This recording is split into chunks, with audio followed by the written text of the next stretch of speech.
Itinuring naman na isolated case ng COMELEC ang nangyaring pananambang sa interim chief ng Bangsamoro Autonomous Region in Muslim Mindanao nitong weekend. Samantala, nananatiling naka-alerto ang pambansang pulisya dahil sa pangyayari.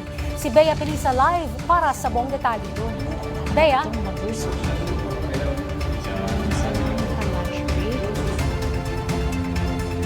Yes, Bea? Sa Bangsamoro Autonomous Region para sa kauna-unahang parliamentary elections sa rehiyon na gaganapin sa September 14. Ayon sa Philippine National Police, katuwang nila sa pagpapalakas sa seguridad para sa halalan ang Armed Forces of the Philippines, Commission on Elections at maging ang lokal na pamahalaan. As of now, this is considered as a suspected election-related incident since it involves a candidate or a public official in the said area. Ito'y matapos ang insidente ng pananambang kay BARM Interim Chief Minister Abdul Rauf Samigambar Makakuwa sa Maguindanao del Norte.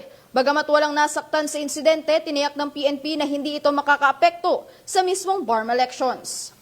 This is an active and ongoing investigation, sir, and we cannot divulge any details prematurely para po so as not to compromise po yung ating investigation. Samantala, itinuturing naman na isolated case ng COMELEC o Commission on Election ang naging pag-atake at wala silang nakikitang dahilan para ipagpaliban pa ang napipintong halalan.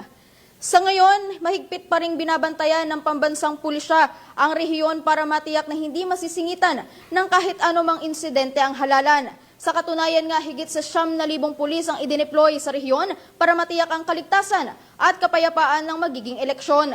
Tiniyak din ng PNP sa publiko na mananatili silang naka-alerto at gagawing impartial ang investigasyon sa insidente.